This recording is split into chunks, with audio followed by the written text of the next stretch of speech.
on the approval form at the bottom, it says this book is recommended or like not by readers and then signatures. That's for us to follow, right? Okay.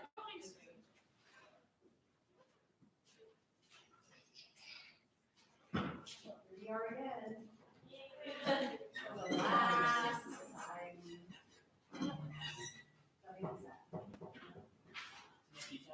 Yes, it feels sad. That's making me sad because now I have to learn a whole bunch of new kids' names. Just call them by our names. Who's the very first name you remember? You can. From our class or ever in my career? She probably not just because I know her. What about Kyle? Your name is Kyle. Yeah. Hey, what about in all of readers teaching? What's the There was a boy in my first hour, or my first ever ninth grade regular reading stream class named Nick. big dick? Nick. Oh, Nick. I heard that way wrong. Yeah. That's my brother's name. That's my brother's name too. Yeah. I remember him. And I think he was a neighbor in the neighborhood that I grew up in, but not in my neighborhood. What'd you find out? That's what I thought. What did you find?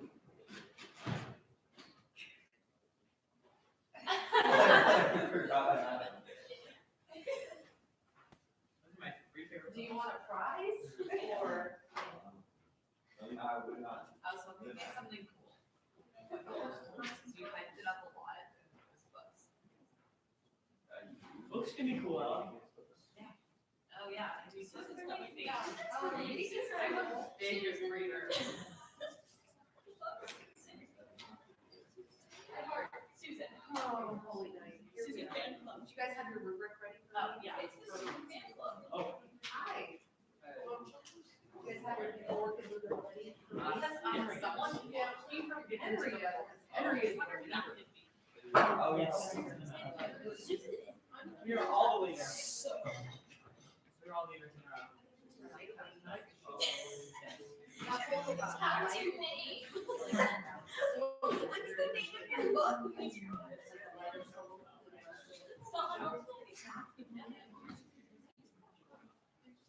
Yeah, she is. How long have you had these? May I have a question? What did you get on top called? Gibbets. There was a hilarious joke on Saturday Night Live about this year. Peppa Pig. I love Peppa Pig. I'm not gonna tell you what's appropriate. Yeah, go back and watch the weekend update from this past Saturday. Okay.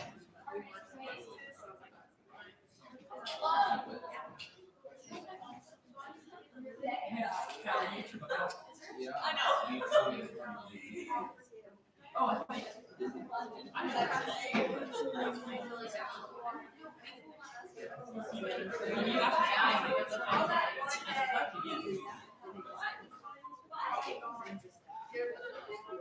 I will do this.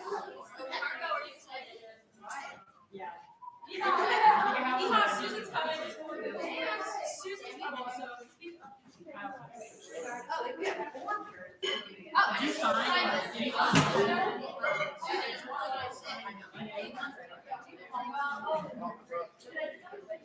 Yeah. I love not that. Here, wait, can you get It's more than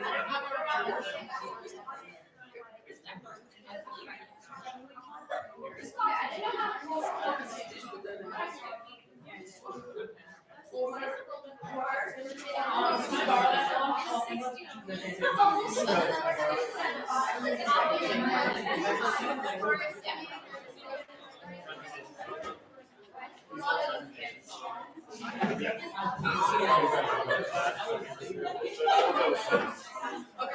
I just want to make sure.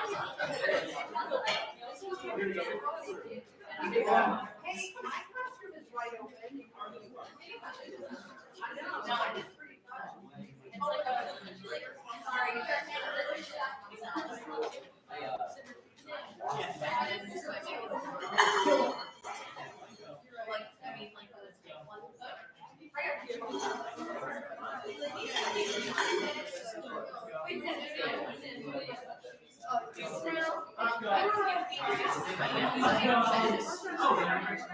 Henry, you get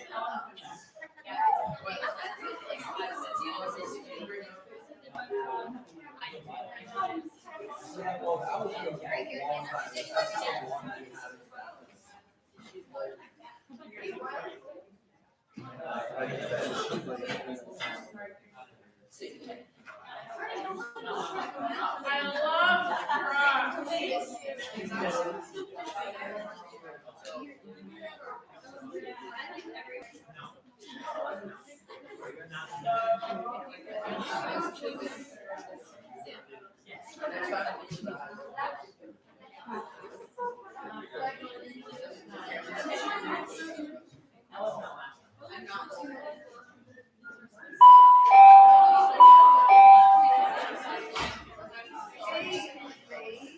Extra long, and say, are you trapped in the main office? They said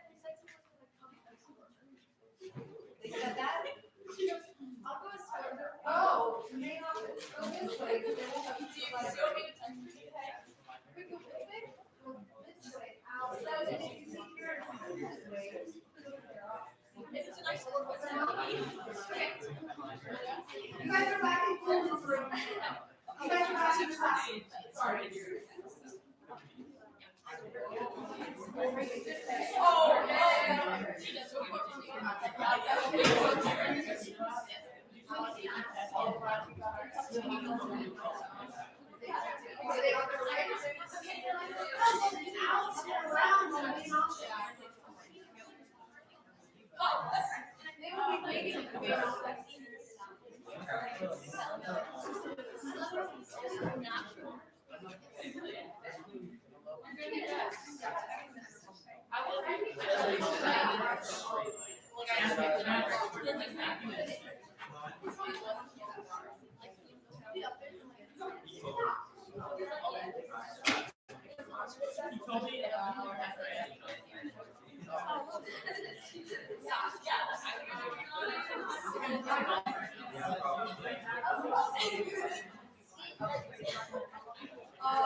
Why don't you guys, while it's just off, I want to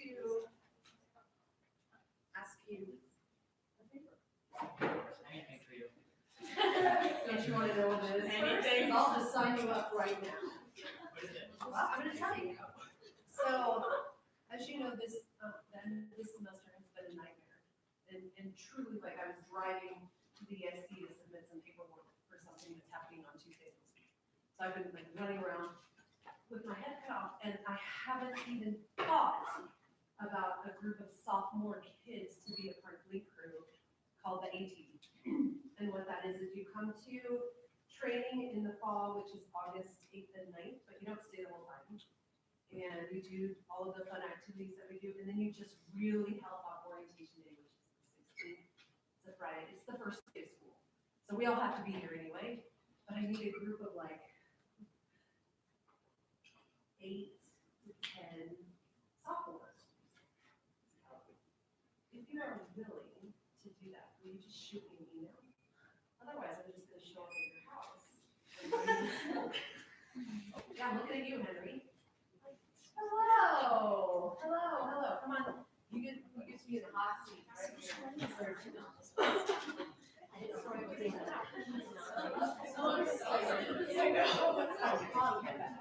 Henry, text your dad. Oh, what'd he say? He just got here? You go back down. You say, and just tell us. There's just one more down. Can you text him and say, Sydney's on her way to get you? Yeah. And you're not close. And we're gonna wait. So, if you are gonna be my my best friend and help me out with that problem that I have. Because you're gonna miss me so severely over the summer that you wanna see me on the first day of school. That wasn't a joke. Oh, and here's another thing. This is kind of fun. What's really strange that happens to freshmen, I don't know what happens between freshmen during the summer, between the freshman and sophomore year, but when we're back at school in like August and you walk by me in the hallway and you don't look at me or say anything, I remember we were in this room together like 3 short months ago. Right? So don't ignore me. I won't ignore you. We say hi first. Of course. Are you gonna say hi back? Because I don't want to be like, hey, Stan. You're like, or like you duck away. Are you gonna remember all of Them this? just. Of course I will. It's 3 months away. Delaney. It's only 3 months away. And it's okay if you ignore me all the time. I get that. But not in the hallway at Arapahoe.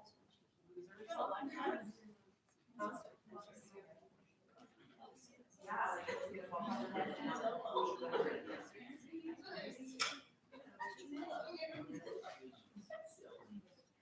I hope not. So, please don't forget, and you can do it right now. You can take out your phone right now and send me an email saying, absolutely, Maureen. You're my favorite teacher anyway. Of course, so get out your phone. Sorry. Of course, I want to help you in August. It would be a life dream for you to be the very first teacher I see. Yes? I mean, yeah, no, I get it. No, aren't you showing them at dinner, like dinner conversation? Look at this. That's my best friend. Oh, what made Maddie reference? Like, I have the keys that were booked. I have them.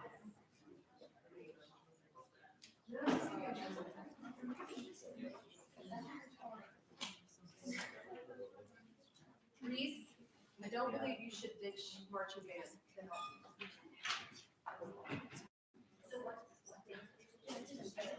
It's August 8th and 9th, Tuesday, Friday, but if you can't be there, I just really need help.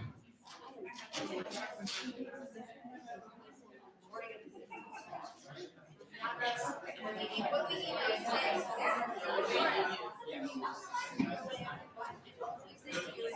say, I'm in. Hey, why don't you just go? If I say I'm down, is that not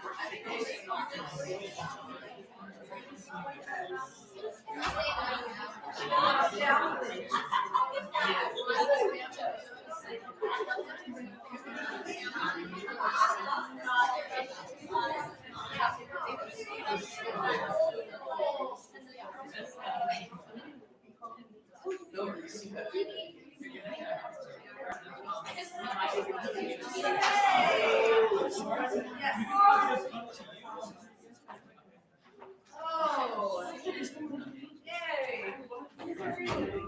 Hello. Right down here.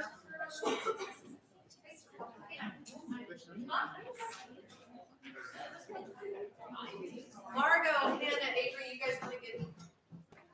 Oh, I'm like, where's the third? You're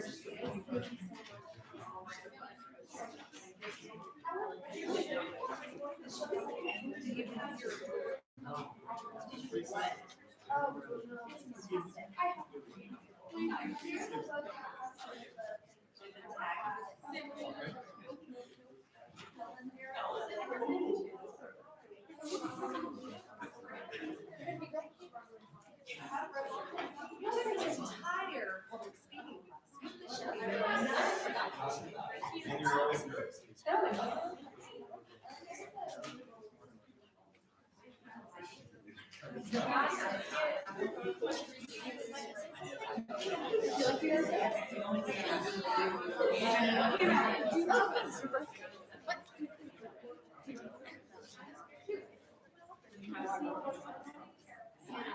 Somebody grab the number. Yeah.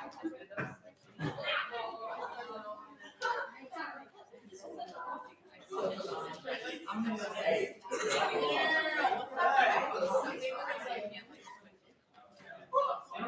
I know where to go.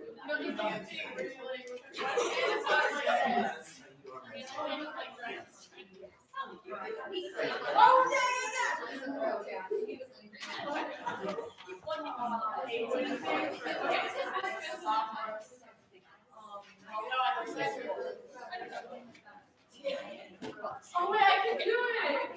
Do you want to do this?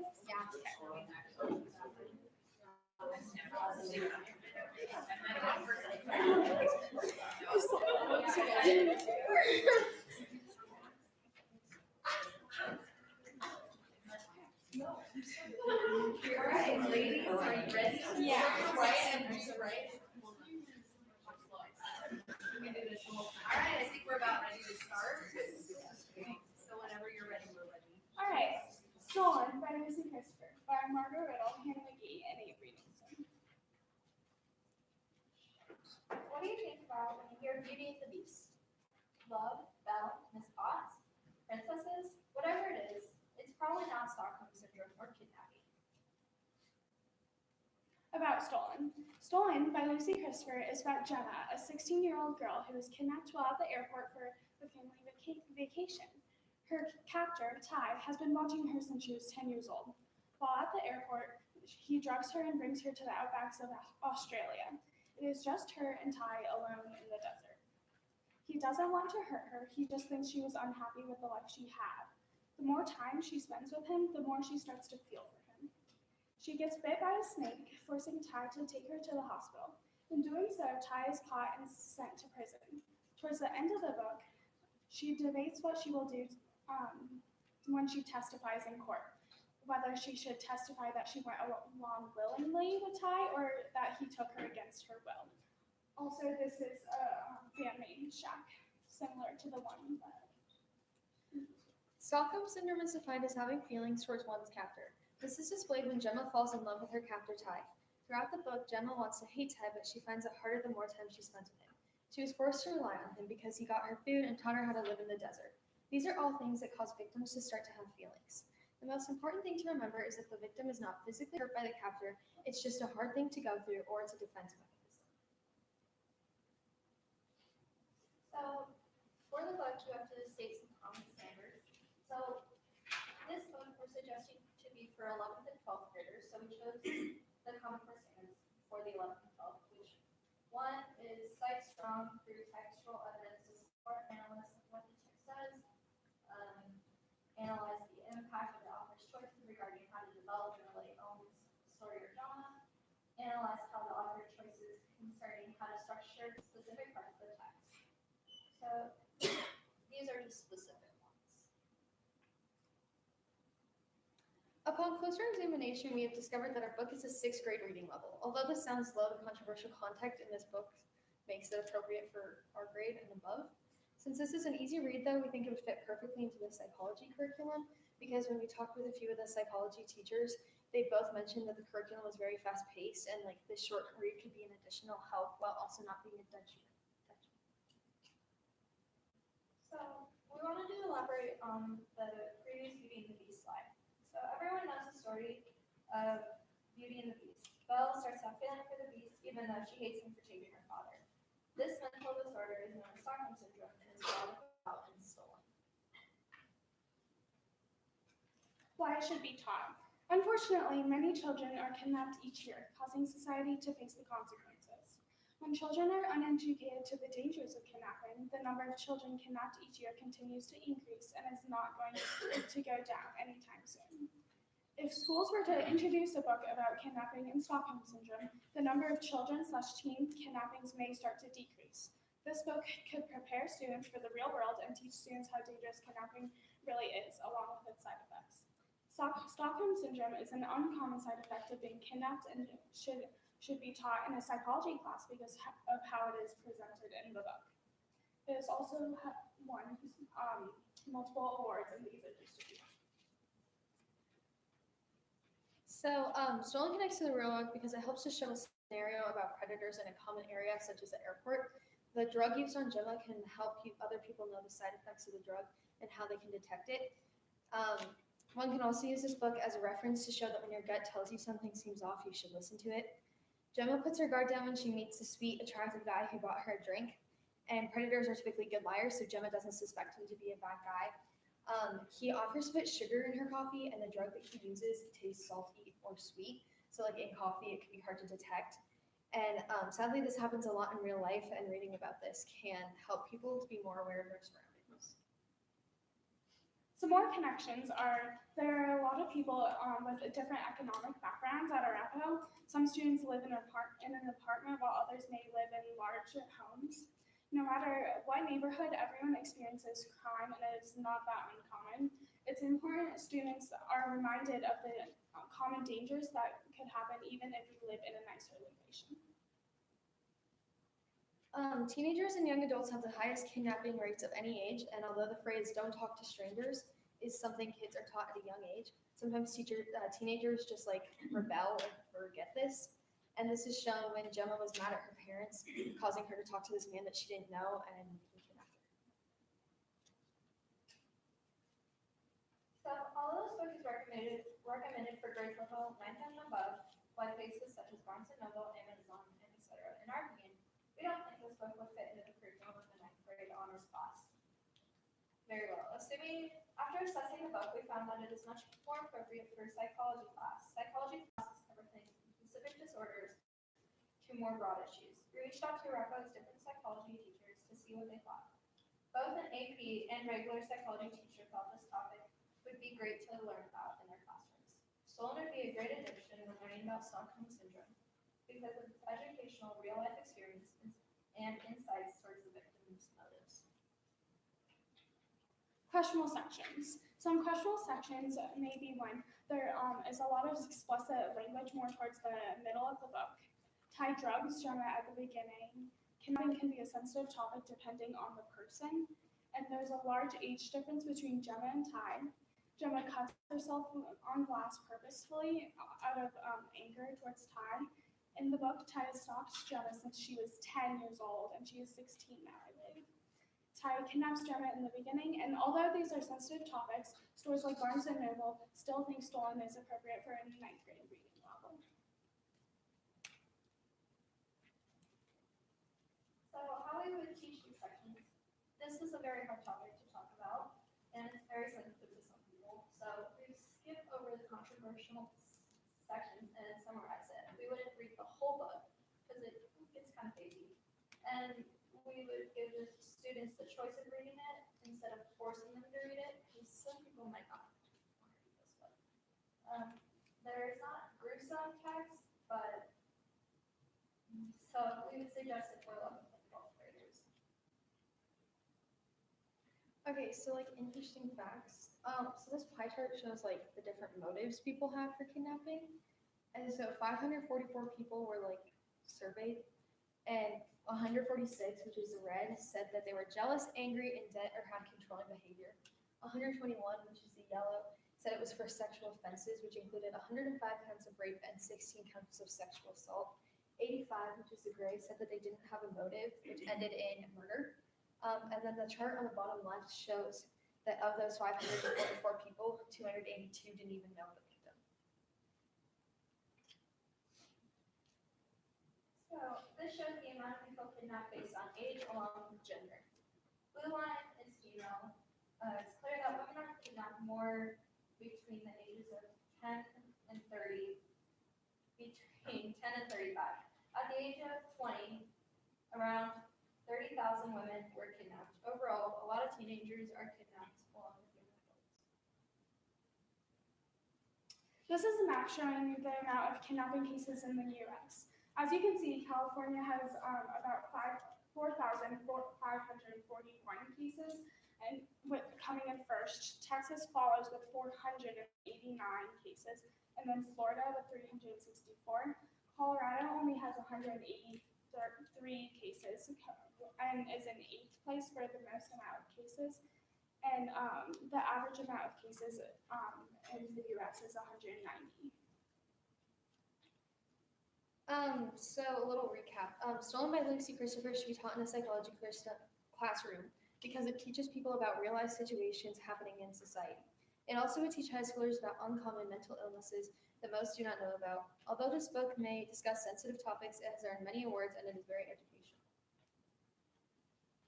The impact on our lives. This book has helped us to realize that we need to be more careful of our surroundings because there's a lot of people that you don't know and what their motives are. It's important to stay calm in stressful situations that may require you to act on the spot. Never act in haste when you're in a dangerous situation. Never accept anything from a stranger.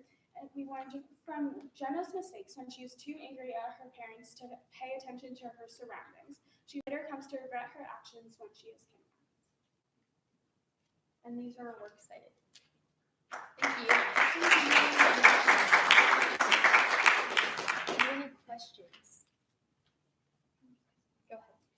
So I read the book and it's really mild. You know, like I know that you guys think it's, you know, it's a young adult book and stuff, and it's definitely written for that, right? Like it isn't, you know, nothing is really very scary here. Although at the beginning you're kind of like, what's gonna happen, but it's written for young adults, so nothing actually happens, right? Yeah. So, but it was great. I mean, the descriptions were great, and he was a very interesting person in terms of like how the paintings that he made, you know, and all that, like of his body and the whole desert and all that stuff. But at the end is when they bring in that Stockholm Syndrome, like in the last, like 5 pages or probably, you know, like it's really kind of at the end there. So I'm curious, how many, if you, maybe you did this research or not, how many kidnappings or what percent actually do happen that the captor doesn't hurt the captive? See, they don't have enough data on that we could find. It was like I would think a very low amount of people who get kidnapped, because usually they have motives. Ty's had a motive to just make her, like, her pet. That sounds weird, but. Well, I think in the end, if it wasn't a young adult book, he wanted to make her his wife. I mean, in the end, right, that was the idea. She was going to live with him for the rest of their life out there in the middle of this nowhere, right? I mean, he had all these supplies stocked up, like he had, you know, and you kind of learned all that and that weirdness of him, right? But he didn't harm her yet, you know, or as far as this book went. I just wonder, and I don't know why, is it called Stockholm Syndrome? Is there, like, Stockholm is Sweden? Like, I'm not sure where did that. I don't know. Okay, I didn't know if there were some specific instances at there where it got that name. It doesn't really say. All Yeah. that comes up when you look up Stockholm Syndrome is like it's a defense mechanism against the victims to their captors. It doesn't really go into detail like a medical term about why it's named. And I really did like at the end, I feel like it did come together for me for a psychology class because she is, you know, like not feeling bad towards him. I don't know if she ever moved towards actually liking him, but she understood him and he took care for her. He, you know, with the snake bite and just other things like that too. He was very tender towards her. But at the end, you could see her wrestling in the courtroom of, do I get him off the hook or do I realize, oh my gosh, he has totally impacted my life and this has been awful and he really did do an awful thing in that, you know? And so I like that this book did have that war. It showed that conflict between those two things. But I don't feel like did you feel like it actually should be taught in psychology? I mean, it's so young. I mean, I think it should because it shows the progressive, like from when she first started out, she hated him, didn't want to talk, didn't eat, didn't drink anything, didn't interact with him. But then it like progressed through the end to where she actually talked to him and started to like him. So I think if they looked at that whole spectrum of it, then I think that part should be taught, but not like the pain stuff. Like that stuff's not do you think important. it's realistic? Kind of like, I think it is kind of realistic because like on like the little pie chart, it said that 85 didn't have a motive, but only 8 of those people were hurt. So then like some people just like want like the kidnapping, but kind of going off of what Margot said, they like, what was I gonna say? Also, the psychology teachers, they said that they never really teach about Stockholm Syndrome, and it would be really good to incorporate into the curriculum. So They also said that it was fast paced and like the short, like a easy read could be It helpful. Yeah. I'm not sure if Stockholm Syndrome works with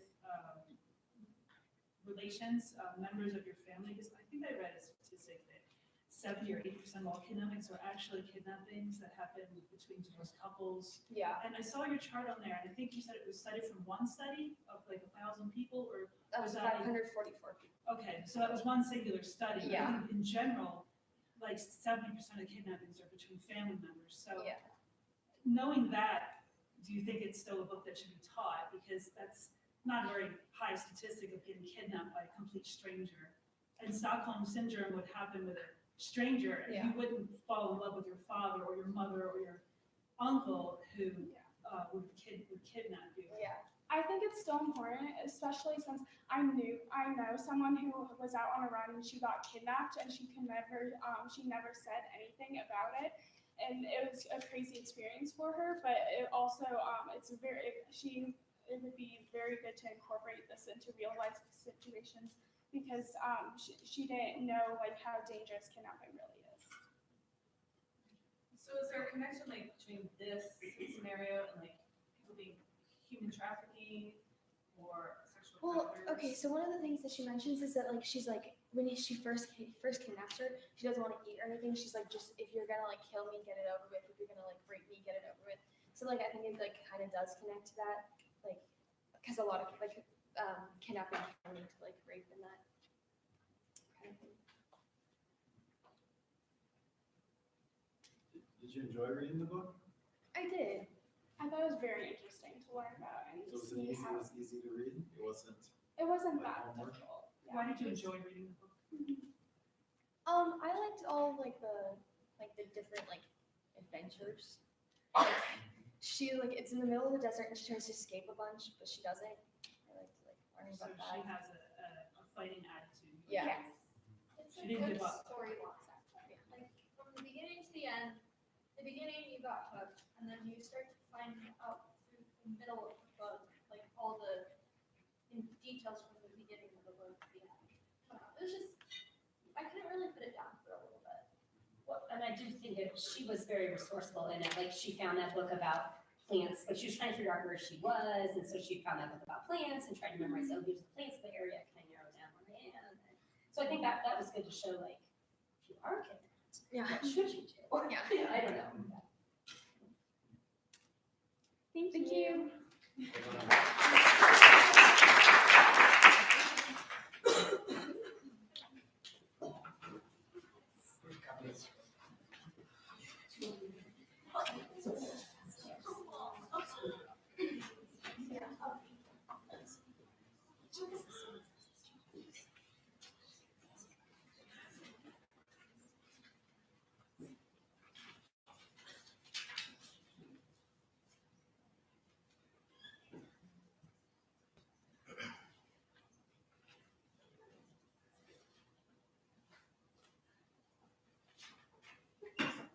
This Changed Everything, Capitalism versus Climate by Naomi Klein, presented by Sam Thompson, Henry Greenwood, and Cal Frederick. About the book. This Changes Everything by Naomi Klein illustrates the struggles and victories of those fighting for climate change. Throughout the book, Klein presents multiple solutions to the growing problems also explained in the book. This book won multiple awards and a good review from Rob Nixon, a professor and celebrated author. Structurally, this book is broken into 3 parts, each providing new insight to the topic. Part 1, Bad Timing. This part of the book details how humans have contributed to climate change in ways both scientifically and economically, mostly by allowing large corporations to produce mass amounts of carbon and other pollutants. Part 1 shows both sides of the fight, the ones who face the problems of climate change head-on and the ones who prioritize capitalism in large aspects of our economy. Klein talks about the Heartland Institute, a conservative think tank that holds an annual conference for those who deny climate change. This section also explains how increased natural disasters affect communities around the world and how various groups aid the poor communities affected. Part 2, Magical Thinking. Part 2, Klein shows how Big Green has succeeded and failed in the climate change movement. For example, the Nature Conservancy, a charitable environmental organization, was gifted land on an oil rig by Shell in order to protect an endangered species of bird. The organization then proceeded to start drilling on that land, which hurt the bird species. Klein also presents solutions to climate change with technological fixes such as spraying chemicals that can reflect light and absorb heat, which she dismisses as creating another problem. She also talks about how many different billionaires have pledged to help, but fail to follow through and enact change that is merely a word-based stunt. Part 3, starting in English. In Part 3, the author shows Wachovia, ordinary citizens fighting for their rights and their lands. This is a major theme throughout the rest of the book. Wachovia is shown in countries around the world, such as Greece, Canada, the United States, and more. Klein also shows multiple indigenous groups, mainly in Canada and the United States, that fight for their rights, similar to Wachovia. Achievements and awards. This Changes Everything was listed as a New York Times bestseller, one of the 100 most notable books of 2014 by New York Times, 2014 Hillary Weston Writers' Trust Prize for Nonfiction, Observer Book of the Year, and also received a good review from the New York Times. About Naomi Klein.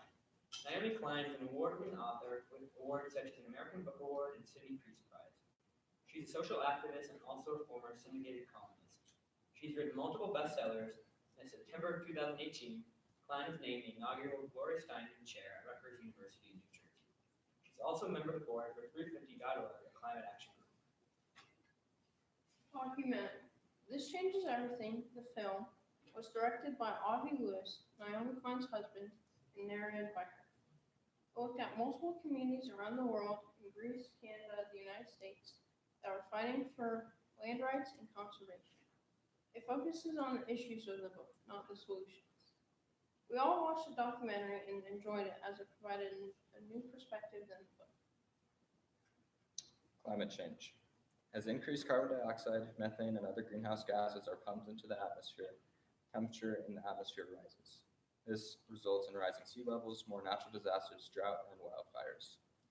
Climate change has been occurring unnaturally because of human intervention, and Earth's temperature has increased 1.5 degrees Fahrenheit over the past century, and is projected to rise 0.5 to a staggering 8.6 degrees Fahrenheit over the next 100 years. Climate change affects everyone, as it affects water supplies, agriculture, power, and our health and safety. 97% of climate scientists believe in climate change, and 2016 has been the warmest year since tracking began in 1880, and the top 10 warmest years have all occurred since 2005. Solutions from the book. Because of the devastating effect that climate change can have on the world, many solutions have been brought to the table, and Klein showed a glimpse of a few of them in her book. Some examples from the book were new technologies and fixes at the root of the problem. Using more renewable energy such as solar, wind, hydropower, and more is a realistic solution to replacing dirtier energy sources like coal. For example, the United Kingdom recently just went 1 week without coal power for the first time in 137 years. Plans to phase out coal entirely by the year 2025.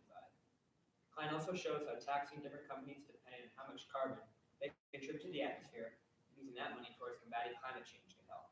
She proposes a combination of taxes that could raise enough money annually to transition the world to using renewable energies.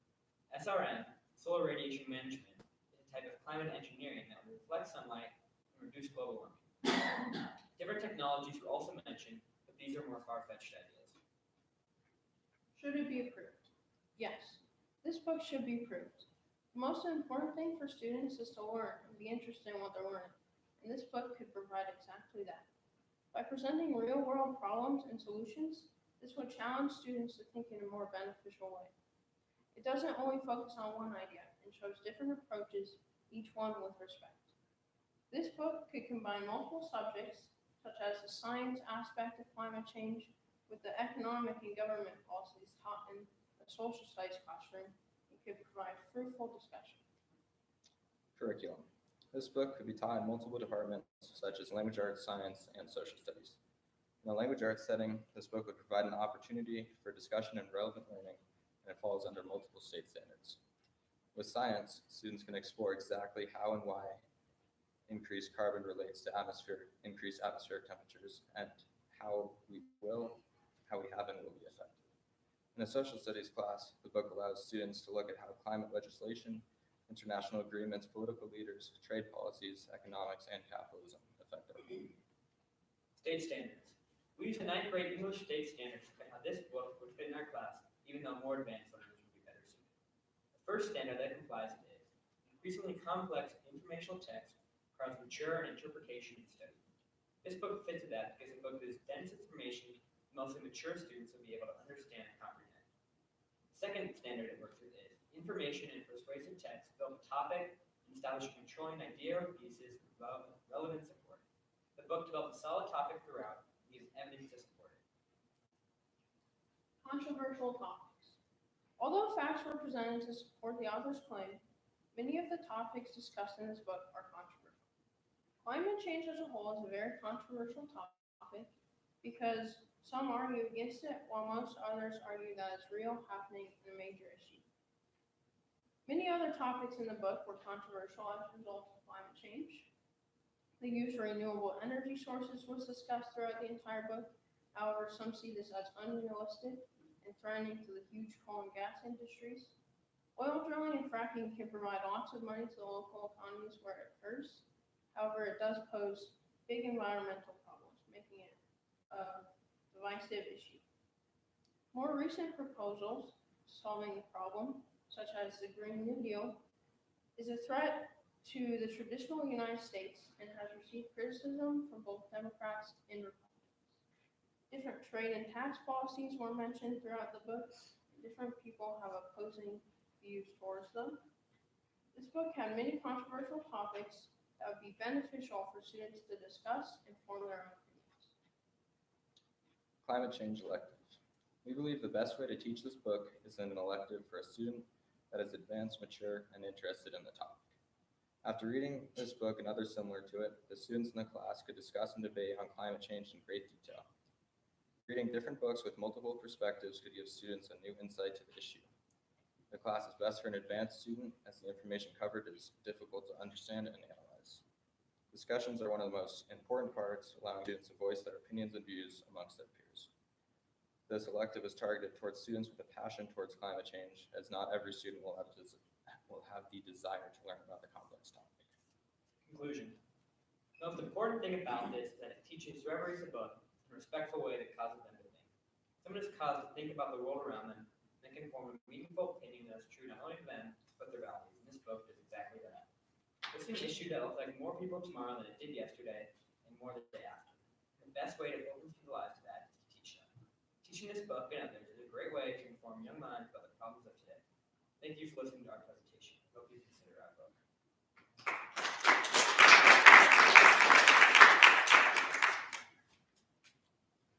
So you mentioned a couple times that she covered topics in a respectful way.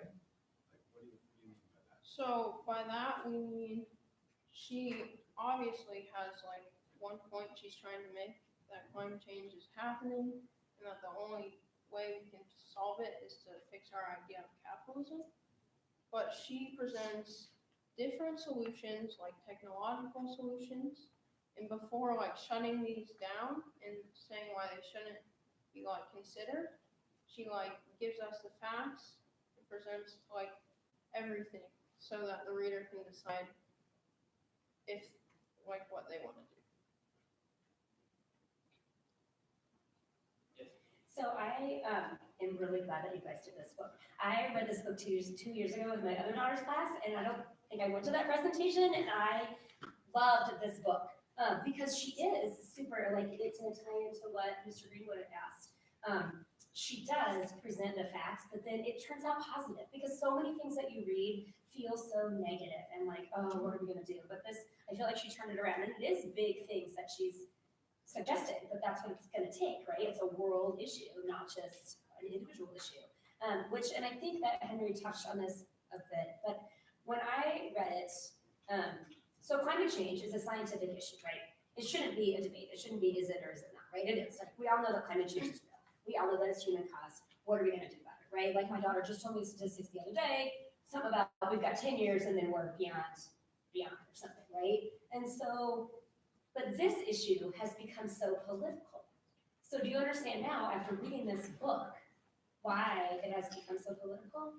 Well, the science behind it isn't political, and it shouldn't be political, but the different solutions to solving the problem is, and that's what you can talk about in the elective that we proposed. And Yeah, well, that's what, yeah, I mean, because it is somewhat an attack on capitalism, but not really, because she turns it and says, well, this is what, you can still be capitalistic, but this is how we need to change it to create those jobs and do all that. And yeah, So, and then did you also research any current data? Because this book is 2014. Did you see any, I don't know, like are we beyond the 2 degrees already? Or did you guys like look up any of that stuff? Well, I think there was a goal of not going past 2 degrees Celsius, and we're still behind that, but I think that 10-year mark, I saw that on Instagram somewhere, I'm not sure if Oh, that's probably necessarily not true. But we haven't researched much beyond this book. Okay, because one of you said something about 8.6 degrees, and I can't remember, that's over 100 years? That's over the We're on next track for section, that. That's what it would be if nothing changes. Well, it was a wide range. It was between 0.5 degrees Fahrenheit and 8.6. So obviously Okay. 8.6 is a very major thing. If it gets to that point, it's Okay. very bad. Fahrenheit or Celsius? Fahrenheit. Oh, okay. That's different because 2 degrees Celsius and Fahrenheit are not the same increment. It's a great book, everybody should read it. So what level class or like, is this like a junior, senior elective class, Yeah, science? this would be best for older kids, and it could probably even be taught in colleges because it's hard to understand. We read it in 2 to 3 weeks, and that was pushing it a little bit. So over a few weeks, it's smart. There are a lot of statistics in it. You kind of have to be committed to it to understand it really. And a couple times we did like this reading level test, and it consistently went like 16th grade. So it's a college level reading, which is why we suggested the elective only taken by mature, advanced, and interested learners. Do we have time for one more question? Yes. Okay, so, sorry, it's me.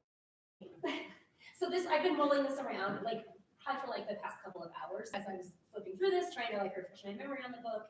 And so policy has to change, right? And I mean, that's her point, like policy has to change everywhere worldwide.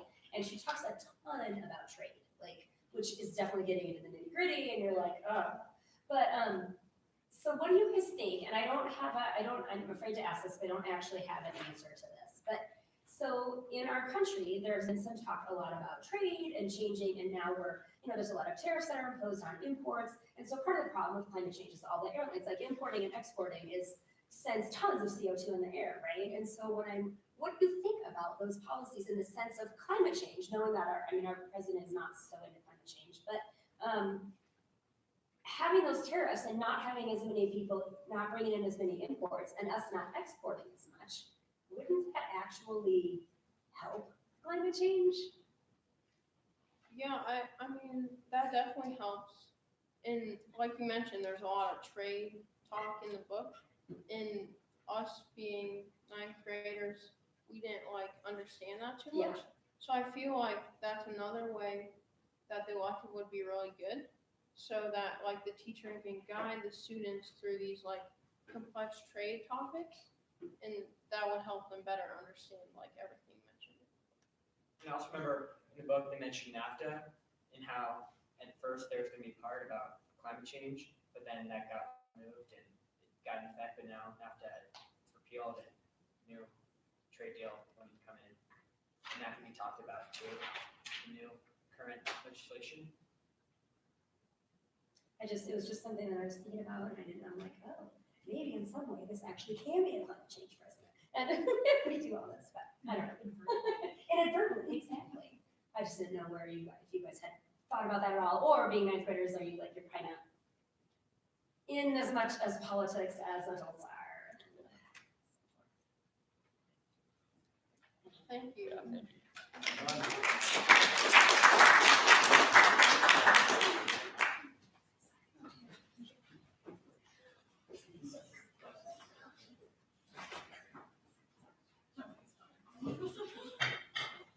What's the next one?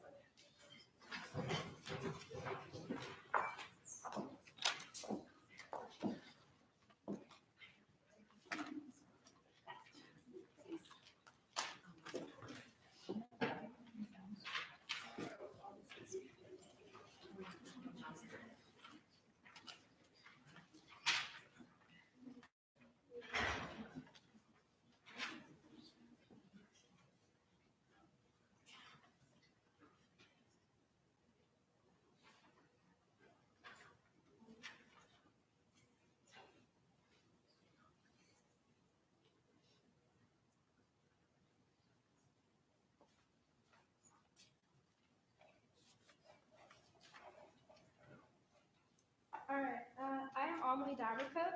I'm Nora Scott. I'm Lily Stinson. And this is our presentation on why the book All the Things We Never Knew by Shayla Hamilton should be approved for teaching in a classroom setting.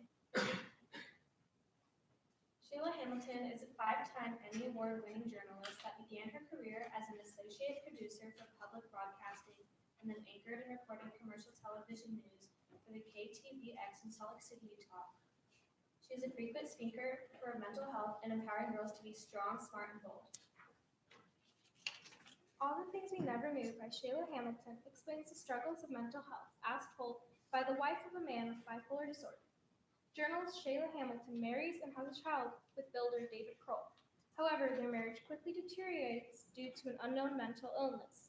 After years of infidelity and self-harm, David commits suicide, leaving Hamilton and their young daughter, Sophie, with thousands of dollars of debt and insurmountable sorrow. This book depicts Shayla's journey with her husband's bipolar disorder and how she is able to overcome it. The book includes informational facts on mental illness and suicide and gives a unique perspective on mental health and suicide. Lauren Munson, a New York Times best-selling author, thinks the book is important to read if you or a loved one needs help. She describes this book as a gut-wrenching story that gives the audience permission not to go through hardships alone. She says, if you've ever asked the question, do I need help or do my loved one need help, then read this book. Merging her gut-wrenching personal story with all-pro journalistic acumen, Shayla Hamilton gives the who, what, where, when, why of mental illness and what you can do to get help you need. Most of all, this book gives us permission not to go through hardship alone no matter what crises we face. This book also describes in many details when it comes to what you need to do if you need help. 1 in 5 adults will have a diagnosable mental health condition. 50% of Americans will meet the criteria for a diagnosable mental health condition sometime in their life, and half of those people will develop conditions by the age of 14. This book is actually an autobiography of the author and the relationship with her husband, David. David suffers from past drug abuse, bipolar disorder, and on top of that, he was going through a failing marriage and business. All of this led him to commit suicide. Bipolar disorder, also known as manic depressive illness, is a brain disorder that causes unusual shifts in mood, energy, activity levels, and the ability to carry out day-to-day tasks.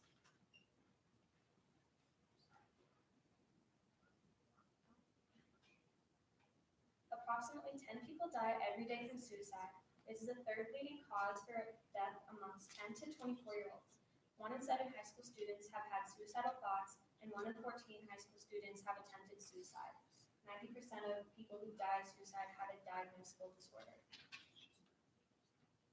The most common types of depression in the United States are major depressive disorder, persistent depressive disorder, bipolar disorder, seasonal depression, postpartum depression, and psychotic depression. And then there's the stigma of mental health. We've all probably heard someone tell us to get over it and don't make a big deal. But these words that seem like harmless things can actually affect someone's mental health with great proportions.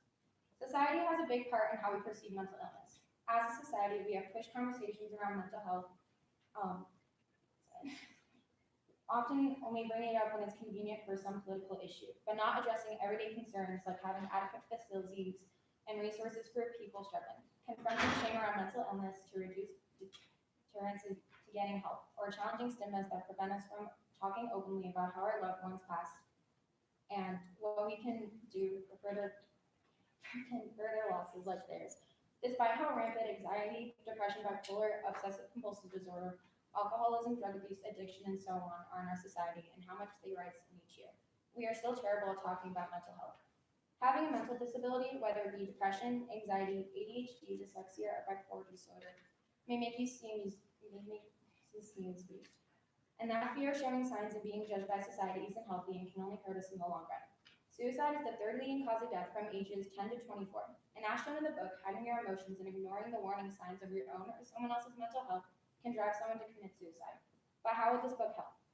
Having the psychology department read this book can help them understand grief and how to help struggling people in their life even more. With books such as All the Things We Never Knew in our curriculum, it can help people who are currently struggling or people who have struggled with suicide or loss. Because reading the truly inspirational story of how a mother and child were able to persevere through this tragedy is a reminder of how suicide is not the answer and how things can be okay again. There are many ways to cope and recover from tragedies without abusing drugs and alcohol. Staying in touch with family and friends can improve your mood because you know you have someone to go to for help. Being more active can also increase your mood, starting off by walking 20 minutes a day. Facing your fears is also important because avoiding difficulties in life can make you lose confidence in yourself. Abusing drugs and alcohol can make you more depressed and only fill a void for a matter of time. Eating a healthy diet is also important because going overweight or underweight is a major symptom of depression and can make your body fail. The book encourages watching warning signs for mental illness, such as increased use of alcohol and drugs, which is shown in the book when David resorts to drinking as a coping mechanism. Anxious behavior shown with extreme mood swings, loss of appetite, and much more. These are some warning signs that may be present in a person's life, and the book correctly depicts these warning signs. The curriculum says, in this course, we will explore questions such as, what makes people behave as they do? How is our personality influenced? How do organisms learn? And how does our perception of the world influence our understanding of it? State standards also request that literacy skills are essential for students to fully participate in and expand their understanding of today's global society.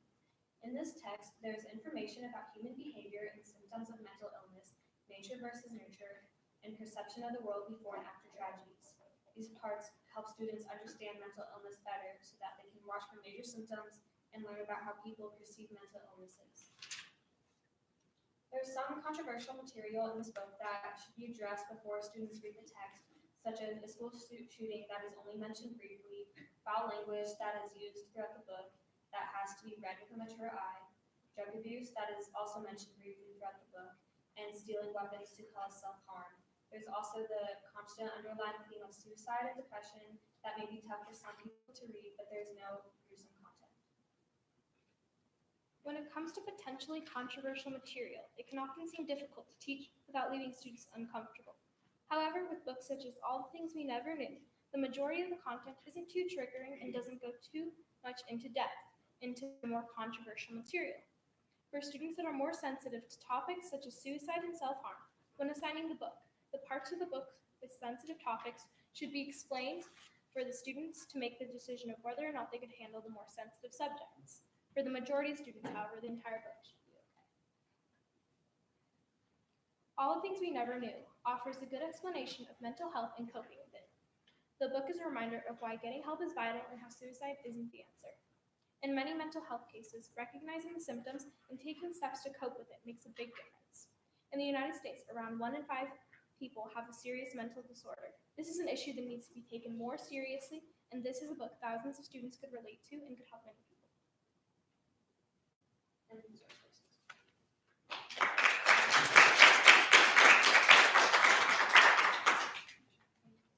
Does this book go into detail about how most people can't afford adequate mental health care? Because bipolar is pretty serious, and taking a walk every morning isn't going to solve that. Does it go into that? Right. So it doesn't really go into the more financial part because it's a more personal story, but it does go into more of how a lot of people with bipolar disorder deny the fact that they have a mental disorder and how they won't accept it. And it also goes into how while medicine does help a lot of people, it doesn't help everyone. So then there should be other resources for people with mental disorders to cope. And what time frame did this book take place? What year? When did the author? Around like 2000, like the early 2000s. Because science is changing every day with different medications. Well, I think around like 2000. 2000? Yeah. How does the author, since she was not the one living with, what I'm understanding with mental health and her spouse was, like, how living with someone, is it just like how to deal with it as a spouse or as a child, or like obviously they had a child together and how she's raising her child, and does it discuss that? Because clearly not only the person with the mental health issues affected. Yeah, it shows the hardships the whole family goes through, and the book pretty much illustrates, towards the end especially, what she wishes she would have done differently, and how she thinks she would have made his life better, and how she would have made her own and child's life better. Yeah, after he dies, she's like realizing all these things that like irritated him, like he was sensitive to light and to noise, and she just wished that she realized that before anything So the book doesn't address her maybe thinking about leaving him either? 'Cause- No, it does. They were going to get a divorce, but then he ended up in the hospital, and so she was like, I don't want to make any of this worse. So that's also offered as an option in the book. Yeah. But sometimes you can't help people. Right. People don't want to help themselves. A lot of that is explained where she stays with him for a very, very long time, even though their marriage is unhappy, but she just stays with him because she wants her husband to be happy and she also wants her child to be happy. I think one of the neat things about the way that this book was written is that it's both. It's the, I don't know how to call it, the survivor or the victim or whatever, but it's kind of both, you're listening to both of their struggles and how it is so impactful. And did you guys, I don't know if you read, a lot of the books that were chosen this semester were about depression and different mental disorders, and I read them all, and I think that the neat thing about, that this was different. I don't know if you guys read the other group's books also, but this was neat in that she had her personal things, and then after like every chapter, she had that page. Do you want to elaborate and tell people like how that was there? Because I think that was an important part that made this book different than some other memoirs and so forth. Like at the Do end, you know what I'm talking about? like at the end of every chapter when it had the facts. Yeah, at the end of every chapter, it had a lot of facts about suicide and mental illness, which made it a more educational book. So it was also like a personal story, but then it also was very informational. And with the resources and how to get help like for people managing it. I thought that was unique to this author. So why the higher grade level? For us, we wanted to make sure it really fit into a curriculum and didn't just like put it in, just try to like force into somewhere. And psychology here is just taught for 11th to 12th graders.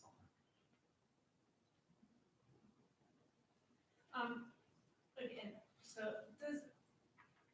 there are clearly a lot of people who have bipolar mental health and that are living, and they can be living productive lives. Is there any hope in the book of like, that it doesn't have to end this way, or that it gives, I think we're more open about, we're getting more open about talking about mental health, but sometimes I'm just wondering, kind of like, it's like a death sentence, sometimes it feels like, if you have that, and can't get help, and you can't get help, or whatever that, like, someone who's diabetic, say, for example, which you may not, but anyhow, it's a lifelong illness, you're gonna live with it for years and years, but it doesn't mean that you can't live well. So, I just wonder about this book, and also mental health in general, just that sometimes we put it, that it's like, it's chronic, but it doesn't mean that you can't live well. And I know bipolar is a little bit, there are definitely ups and downs, and huge variations, but I just wondered if there's any positive. Yeah, I'd say so, that she gives a lot of different things and ways that people with mental illness, especially more serious ones, such as bipolar disorder, can cope with them. And it helps like destigmatize mental illness and how people can live normal lives. And even though obviously not everyone can get the help they need, it encourages that you should get the help they need.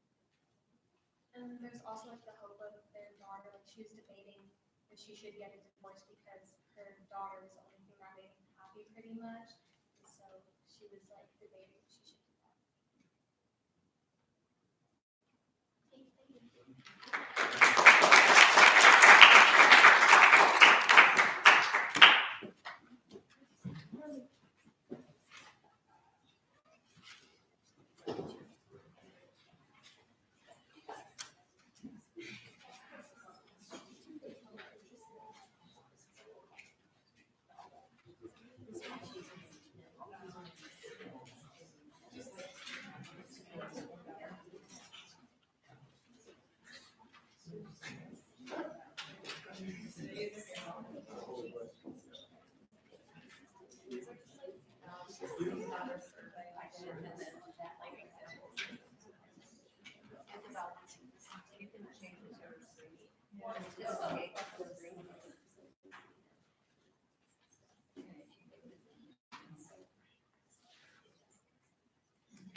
Our group read Your Voice in My Head, a memoir by Emma Forrest. This is a presentation on why this book should not be included in the ninth grade honors curriculum or any other curriculum by Emmy Sarga, Ella Nichols, and Isabel Cleveland. Okay, so some background information. So, this book is a memoir about a suicidal woman struggling with bipolar disorder, bulimia, anorexia, anxiety, love addiction, and a constant need to self-harm. She lives a relatively normal life as a writer, but binge eats, then throws it up and cuts herself daily. Her love life is marred with abusive and enabling relationships that encourage her self-harm habits. After her suicide attempt, she meets a psychiatrist who turns her life around, and with his help, she sees a reason to live and ends her battle with bulimia, anorexia, and takes a break from cutting. Upon finding out her psychiatrist has passed away from lung cancer, her life begins to fall apart again. She continues to cut herself and makes another suicide attempt. She eventually finds a coping mechanism of writing and starts to recover. About the author, Emma Forrest was born in London, England on December 26, 1976. She lived a normal childhood but first attempted suicide at age 13. She moved to New York as an adult and later moved to Los Angeles. She was the director of the movie Untitled, which is about a recovering addict who was once a teen prodigy. She has been diagnosed with bipolar disorder, borderline personality disorder, and a love addiction. She has one child. Controversial topics. So, reasons for disapproval of this book is for mentions of profanity, rape, sex, masturbation, anorexia, bulimia, suicide, self-harm, bipolar disorder, domestic abuse, drugs, alcohol, abortion, and hallucinations. Okay, so some use of language. So the book is like 220 pages and there are over 55 curse words. The profane language is used to describe her sexual encounters and self-harm. And the language often makes it uncomfortable to read and most of the time is unnecessary and detracts from the overall appeal of the book. And if the profane language were to be removed, the reader would have the same, if not better, understanding of the writing. And it tends to cloud the focus of the book. Sexuality. Your Voice in My Head includes the author's consistent struggle with love addiction.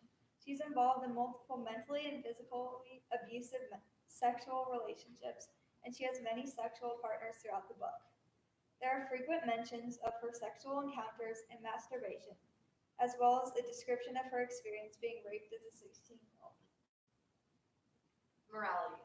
So the author seems to encourage self-harm and gives tips such as do not try to kill yourself without insurance, because if you survive, you'll be in so much debt you will want to die. And anorexia didn't suit me because I couldn't make it work fast enough. She also has an abortion and talks about how it was not a hard choice and it didn't bother her at all, which is very controversial today. And she makes a lot of references to drugs such as overdosing and smoking marijuana. Violence. Self-harm was a consistent theme throughout the book, and the author attempted suicide multiple times. In an effort to further harm herself, the author frequently got into controlling and abusive relationships. Some examples of self-harm include cutting, burning, bulimia, anorexia, and suicide attempts. Supernatural. There are very few examples of supernatural in this book. One example was towards the end, where the author saw her cat talking as her late psychiatrist. Just wait, says Dr. R, in the form of Junior, his orange paws on the side of the tub. Mentions of the supernatural are infrequent and do not have a very large impact on the overall theme of the book, but other topics make it an inappropriate book. Other notable issues. This book takes place over 10 years and jumps around in time without any indications as to when something is happening. This leaves readers confused and in the dark about what is happening. It's also supposed to be a memoir for her psychiatrist. However, there's a large amount of unnecessary details about her sex life instead of focusing on the impact that Dr. R had on her life. Problems with the ninth grade curriculum. Part of the curriculum is to interpret information and draw conclusions based on the best analysis. While there are metaphors and literary devices in her book, no critical thinking is needed to understand what the author is trying to say. We calculated the reading level multiple times, and it was between a 4th and a 7th grade reading level, which is much lower than it should be for English class, 9th grade, especially an honors class. Overall, this book might fit with the literature as a reflection of humanity theme, but for many other reasons, it should not be approved for this class or any class. Okay, so when we conducted a survey, we asked on a scale of 1 to 10, 1 being absolutely should and 10 being absolutely should not be. Students were asked if a book that glorifies suicide should be taught in a 9th grade curriculum. And 30 out of 45 chose a 6 or higher, leaning towards should not be included. And of those 30, 87% chose an 8, 9, or 10. When asked if a book that glorifies eating disorders should be included in the curriculum on the same 1 to 10 scale, 30 out of 45 also chose a 6 or higher, and 34% of those picked 10, which means that the book should absolutely not be included. So there are some problematic negative impacts on teens. So due to the glorification and suggestions towards self-harm and eating disorder, reading this novel could very likely have a negative impact on teens. According to evutopia.org, a recommended site by the Common Core state standards, some tips to preventing suicide are avoid oversimplifying the causes or glamorizing the act of suicide, which this book does. After she attempts suicide, makes herself throw up, or self-harms, the author often includes a positive reaction, which can have the opposite intended message and teach teens that suicide, self-harm, and eating disorders are helpful and not bad. References to overdosing and drugs making her forget or have pain go away can make students more susceptible to doing drugs. And then, according to Mental Health America, research has shown that youth that visit self-harm websites, self-harm or suicide websites, are 11 times more likely to have thoughts about harming themselves. And although this isn't a website, it frequently mentions self-harm and suicide in a positive way, which could make teens more susceptible to self-harm. In conclusion, this book should not be approved because of the excess of incidences in the following categories, including explicit language, moral topics, and controversial decisions, many sexual encounters, and violence including self-harm and abuse. It also does not meet the reading level for a 9th grade honors curriculum and gives tips for suicide, bulimia, and self-harm. There is no respectable moral or takeaway. This is our bibliography. Yeah. Any questions?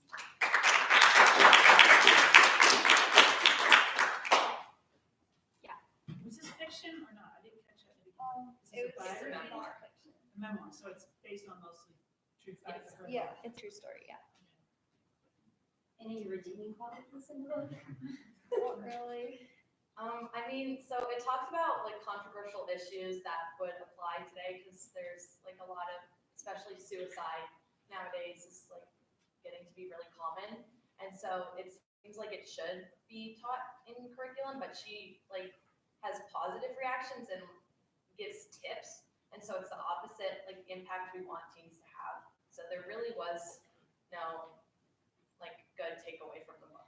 But yeah, when I read it, I thought, oh, this is awful. Yeah. But I was trying to think of some redeeming, and I thought, well, at least you're inside the head of somebody that's bipolar. Like, this was really like how she was, like, it showed those swings so much. Is it taught anywhere else in the United States? Like, was it on a list of that? Or We is it didn't. just a book? No. Yeah, we Not just that thought it we would be a good idea since it talked about like suicide and mental health problems, but I don't think it's taught really anywhere. It also sounded like you didn't really appreciate her writing style either.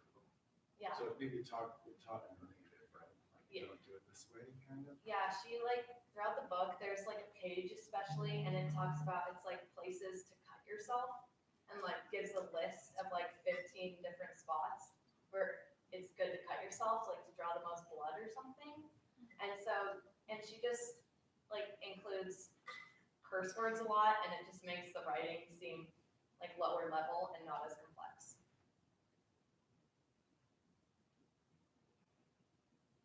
Thank you.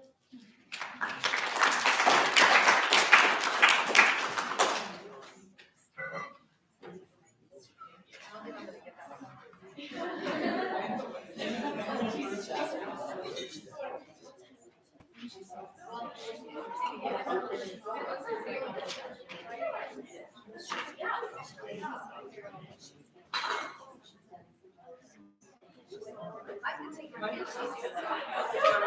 well, you know,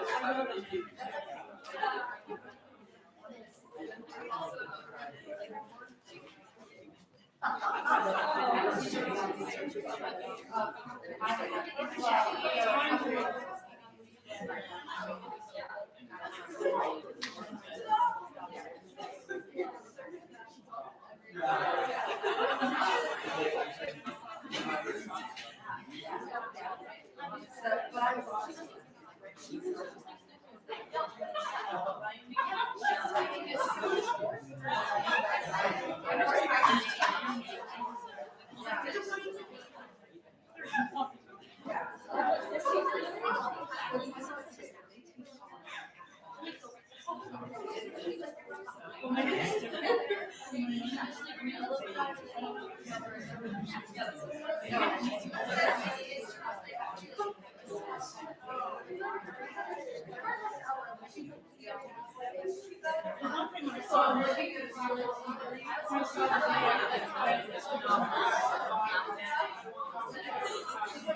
my God, I've been for like 18 minutes now.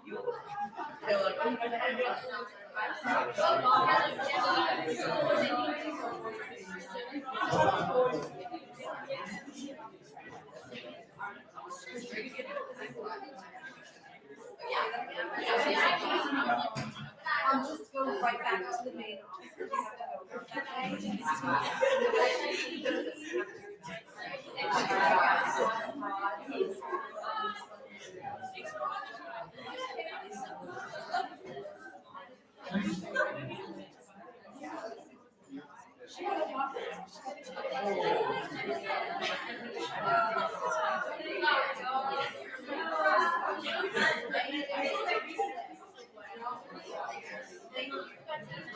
All right, only 6 of you love me.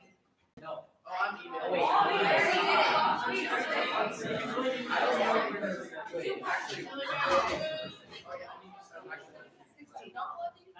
Wait. I totally forgot to ask 10th graders to help with building for orientation. I need about 10 kids. I got it.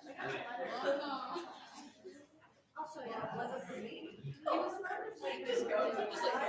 Oh, is it Lee? Oh, so Mr. Ramberg is doing his job. Because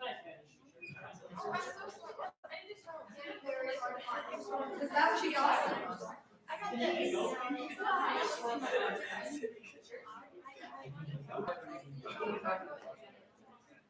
Oh, this is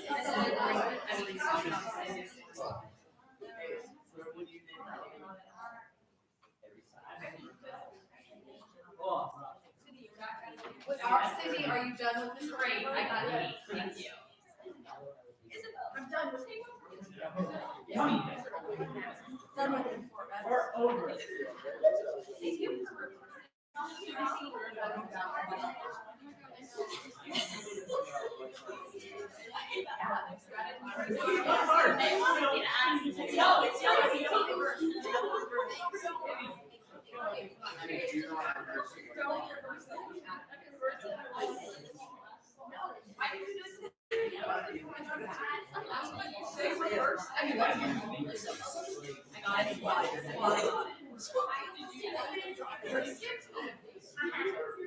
Wait, I'm not doing anything.